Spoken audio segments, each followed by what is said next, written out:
Xin chào mọi người đến với kênh Anh Minh Review.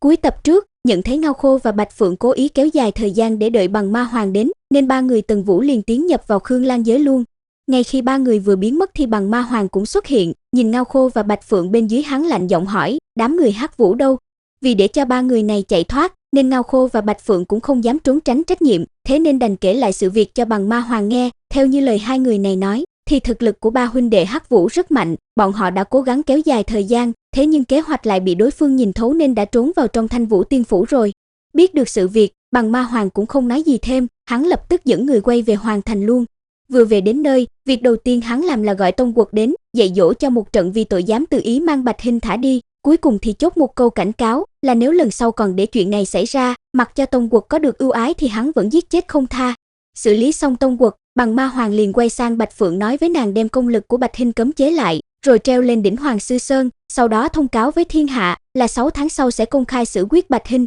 Quay lại với ba người Tần Vũ, ngay khi vừa trở về Khương Lan giới, Tần Vũ liền để Sóc Yến ra nghe ngóng tin tức về Bạch Hinh, và không lâu sau thì Sóc Yến cũng đã trở về. Theo như nàng nói thì hiện tại Bạch Hinh đang bị treo trên thạch trụ trên đỉnh Hoàng Sư Sơn, không những thế còn có trận pháp và đám yêu đế canh gác ở đó nữa. Nghe được tin tức này, Tần Vũ cũng nhận ra, bằng ma hoàng muốn dùng cách này để dụ huynh đệ họ đến cứu người. Mặc dù biết rõ đây là một cái bẫy, thế nhưng bọn họ nhất định phải đi, và theo như kế hoạch mà Tần Vũ nói, thì 3 tháng sau sẽ xuất thủ cứu Bạch Hinh. Đến khi cứu được người, nếu như không thể rời khỏi Hoàng Sư Sơn được, thì bọn họ sẽ tiến vào Khương Lan giới tu luyện thẳng cho đến khi phi thăng thần giới. Trong thời gian này ở trên đỉnh Hoàng Sư Sơn, đề phòng đám người Hắc Vũ có thể dễ dàng cứu được Bạch Hinh đi, nên bằng ma hoàng đã cho người của mình bố trí lưu viễn đại trận ở đó. Không những thế, còn có mấy tổ đội yêu đế thay nhau ngày đêm canh gác Bạch Hinh nữa. Về phía Bạch Hinh, thì cả người nàng đang bị treo trên một cây thạch trụ, bộ dạng thì vô cùng suy yếu. Lúc này hai mắt nàng khép hờ, trong đầu nhớ lại giao dịch ngày trước của bản thân với bằng ma hoàng. Mà theo như giao dịch đó, chỉ cần nàng đồng ý làm linh thú cho bằng ma hoàng,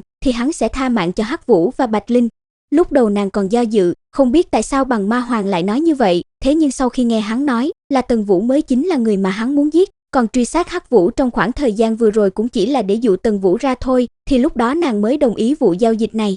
Quay lại với mấy người Tần Vũ, vì để chắc chắn có thể cứu được Bạch Hinh ra, nên trong mấy ngày này, Tần Vũ và Hắc Vũ vẫn một mực ẩn nấp ở sườn núi để quan sát động tĩnh của đám người bằng ma hoàng. Và theo như kết quả thu được trong mấy ngày đó, thì Tần Vũ biết được, ở đây có một đám yêu đế phân thành 6 tổ, mỗi tổ 5 người, cứ cách nhau một canh giờ là lại đổi ca tiến vào lưu viện ảo trận để canh giữ Bạch Hinh, thế nên muốn cứu được nàng thì nhất định phải trà trộn để tiến vào được đại trận. Nhưng cơ hội thời gian đổi ca sắp đến, nên hai người quyết định hành động luôn. Thân ảnh lóe lên, cả hai người đã xuất hiện bên cạnh hai tên yêu đế, và không một tiếng động đã giải quyết xong hai tên này rồi. Sau khi thu lấy ký ức, thì Tần Vũ và Hắc Vũ liền giả dạng thành hai tên này rồi theo đội ngũ tiến vào trong lưu viện ảo trận để thay ca. Thành công tiến vào trong đại trận, hai người lập tức giải quyết 3 tên yêu đế kia ngay. Sau đó Hắc Vũ liền truyền âm cho Bạch Hinh nói, Bạch tỷ, ta và đại ca đến cứu tỷ đây. Vừa nghe được lời này, hai mắt của Bạch Hinh đột nhiên mở ra, đã thấy Hắc Vũ đang đứng trước mặt mình rồi. Lúc này, nhìn thấy Hắc Vũ, trong lòng Bạch Hinh đột nhiên dâng lên cảm giác lo lắng, bởi vì nàng đã trở thành linh thú của bằng ma hoàng.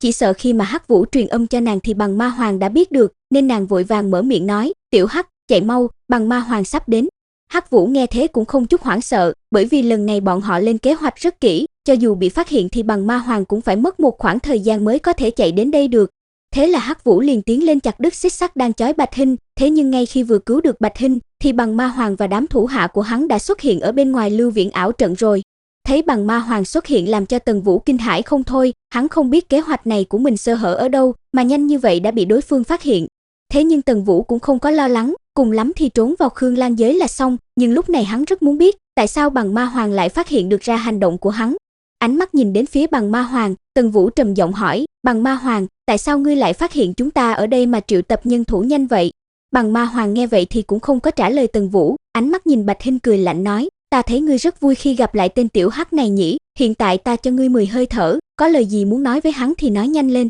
Nghe được lời này, một dự cảm bất an trong lòng Hắc Vũ liền dâng lên, hắn liền hỏi Bạch Hinh xem có chuyện gì xảy ra, thế nhưng nàng lại không có nói. Rất nhanh, 10 hơi thở cũng qua đi, thân thể Bạch Hinh rung lên một cái, đồng tử bắt đầu giãn ra, thế nhưng trên miệng nàng vẫn hiện lên nụ cười hạnh phúc. Hắc Vũ thấy thế thì cuống quýt kêu lên, khi hắn dùng yêu thức đảo qua thì phát hiện Bạch Hinh đã chết rồi. Đến lúc này thì Tần Vũ cũng đoán được ra nguyên nhân, thế nhưng làm hắn không hiểu được, tại sao Bạch Hinh lại cam tâm trở thành linh thú cho bằng ma hoàng được chứ? Về phía bằng ma hoàng, Để chắc chắn đám người Hắc Vũ không thể rời đi, nên hắn đã cho người bố trí tỏa nguyên luyện hỏa trận để bao vây nơi này lại, còn bản thân hắn cùng với 3 tên thuộc hạ dưới trướng thì lao vào trong để giải quyết Tần Vũ và Hắc Vũ. Vì trước đó đã lập thể trước mặt Bạch Hinh là không giết Hắc Vũ, thế nên hắn đành phải phân phó trọng trách này cho 3 tên thủ hạ dưới trướng, còn bản thân thì đi đối phó với Tần Vũ. Nhìn Bạch Phượng, Lưu Đồ, Ngô Khao lao đến, Tần Vũ lập tức thu Hắc Vũ và Bạch Hinh vào trong Khương Lan giới ngay. Bản thân đang định tiến vào, thì đột nhiên trong đầu Tần Vũ hiện lên một ý tưởng thoát khỏi nơi đây, thế là thân hình hóa thành một đạo lưu quang bất ngờ đánh tới Ngao Khô.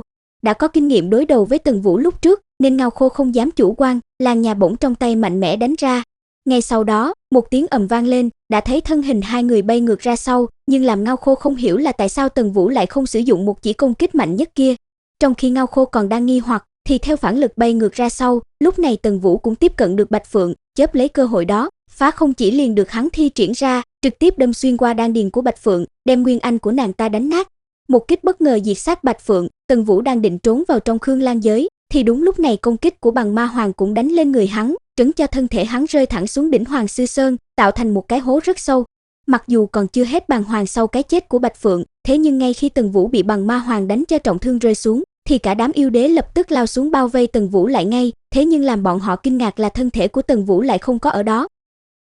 Để biết được Tần Vũ có thể thoát được bao vây của đám người Bằng Ma Hoàng để rời khỏi đây không, thì mọi người nhớ đăng ký kênh để theo dõi nội dung của tập sau nhé.